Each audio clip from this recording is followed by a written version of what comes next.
Welcome to online portal of Ayodhya education. आज हम लोग एसी सर्किट के बारे में स्टडी करेंगे। लास्ट क्लास में हम लोगों ने प्योर रेजिस्टिव सर्किट के बारे में सीखा था। प्योर रेजिस्टिव सर्किट में हमने देखा था कि जिस सर्किट में केवल रेजिस्टेंस लगा होता है उसे क्या कहते हैं, प्योर रेजिस्टिव सर्किट।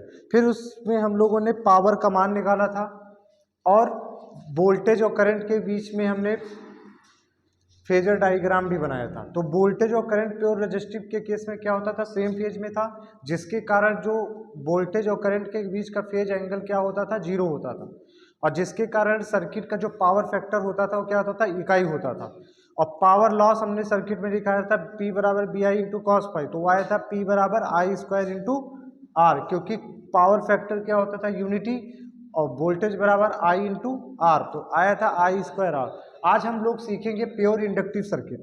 तो प्योर इंडक्टिव सर्किट वो सर्किट होता है जिसमें केवल क्या होता है, हमारा रेजिस्टेंस जिसमें हमारा केवल क्या इंडक्टेंस जुड़ा होता है या चोक जुड़ा होता है, उसे कहते हैं प्योर इंडक्टिव सर्किट। तो प्योर इंडक्टिव सर्किट जिस एसी सर्किट में केवल इंडक्टर या चोक युक्त कोई सर्किट कनेक्ट होता है तो वह प्योर इंडक्टिव सर्किट कहलाता है। इंडक्टर के कारण जो करंट होती है वो हमारे सर्किट में क्या होती है, अपने सप्लाई वोल्टेज से 90 डिग्री लैग करती है। यानी इंडक्टर के कारण सर्किट में जो करंट होती है वोल्टेज से 90 डिग्री पिछड़ जाती है, जिसके कारण परिपथ का जो पावर फैक्टर होता है वो पश्चगामी या लैगिंग पावर फैक्टर होता है। हमने ये यहाँ पर एक सर्किट दिखाया है, सर्किट डायग्राम ये है प्योर इंडक्टिव सर्किट, जिसमें केवल क्या लगा है, इंडक्टर। अगर आप किसी भी वायर को टर्न वाउंड कर दें तो वो क्या बन जाता है, इंडक्टर बन जाता है। तो ये इंडक्टर हो गया।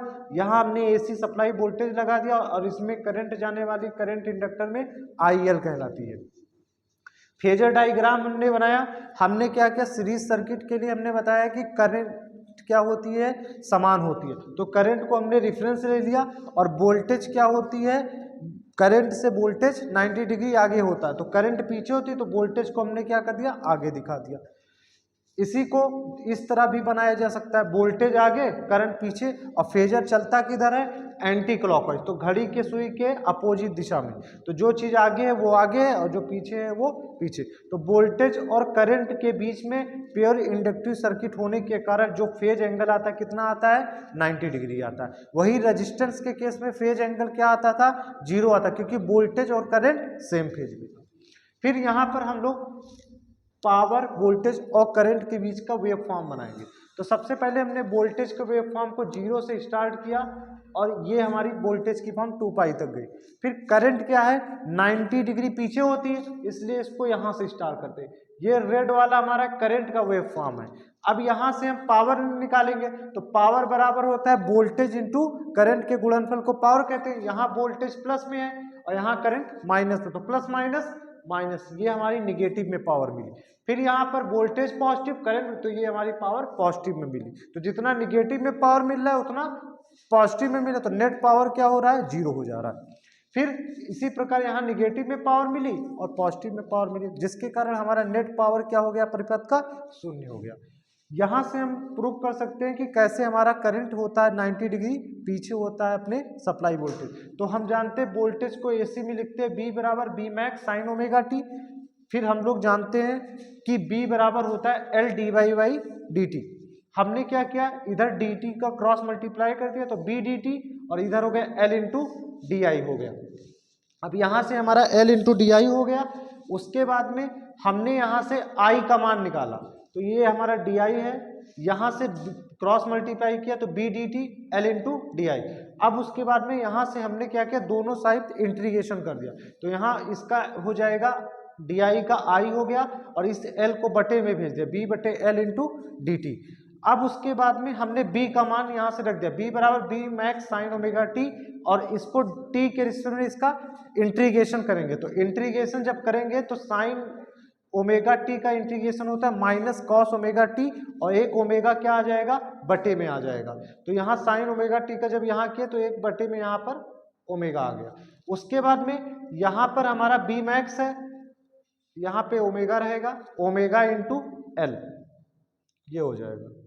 उसके बाद में कॉस ओमेगा टी को हम लिख सकते हैं साइन 90 माइनस थीटा, और इस माइनस को यहाँ कॉमन लेंगे तो साइन माइनस थीटा क्या होता है माइनस साइन थीटा, तो माइनस के कारण ये क्या हो जाएगा ओमेगा टी माइनस 90 हो जाएगा और बटे ओमेगा एल। तो आई बराबर क्या हो गया, इसे बी मैक्स बटे ओमेगा एल को क्या कह देंगे आई मैक्स कह देंगे, और यहाँ साइन ओमेगा टी माइनस 90, इस समीकरण नंबर इसको 2 कह देंगे और ये हमारा समीकरण नंबर 1 हो। तो समीकरण 1 की जो वेव फॉर्म है देखो ओमेगा टी से स्टार्ट हुआ और करंट की जो वेव फॉर्म मिली क्या मिली ओमेगा टी माइनस 90, यानी 90 डिग्री पीछे स्टार्ट होती है, यानी ये क्या होगा 90 डिग्री आगे होगा और ये 90 डिग्री पीछे होगी।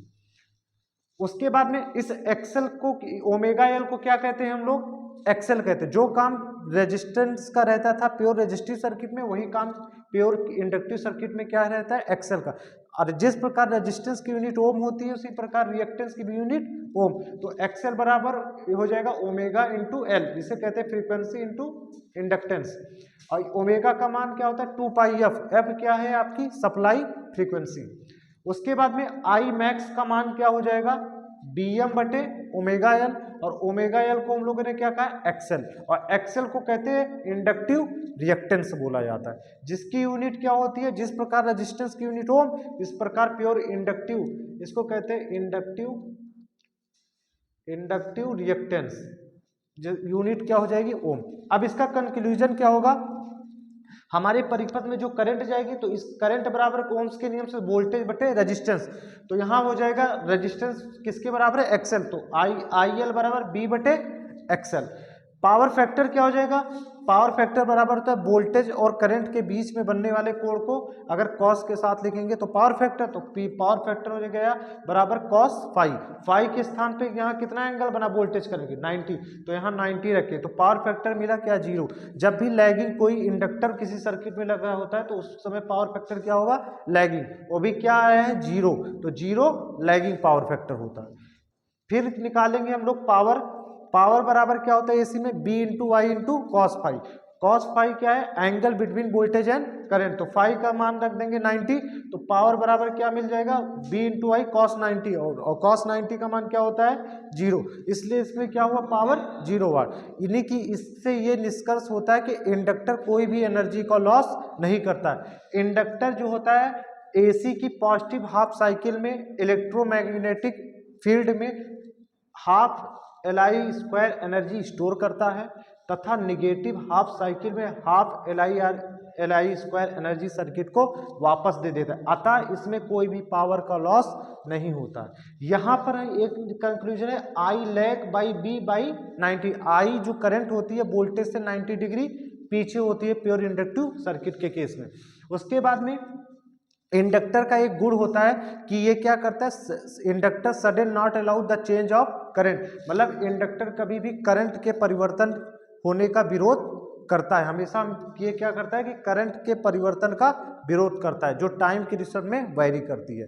तो ये था हमारे प्योर इंडक्टिव सर्किट के बारे में एनालिसिस की क्या क्या चीज़ होता है। आगे के वीडियो के लिए आप लोग चैनल को लाइक करें और सब्सक्राइब करें और शेयर ज़्यादा से ज़्यादा शेयर करें। ये वीडियो आपके जितने भी कॉम्पिटिटिव एग्जाम हैं RRBs and UPPCL and BARC DRDO जितने भी आपके टेक्निकल से रिलेटेड एग्जाम आते हैं उसमें आपको इससे क्या होगा जो भी क्वेश्चन होते हैं डायरेक्ट इसी से आते हैं। तो ये क्या होता है कि एक कंक्लूजन है कि आप फास्ट मोड में इस वीडियो को क्या करें रिवीजन मोड में देख सकते हैं। अब इसमें लिखा रहने पर ये फायदा होता है कि आप थोड़े मिनट में आप उस पूरे परिपथ को क्या करते हैं रिवीजन आपका आसानी से होता है। इसलिए आप लोग इस चैनल को क्या करें ज़्यादा से ज़्यादा सब्सक्राइब करें और शेयर करें। Thank you for this.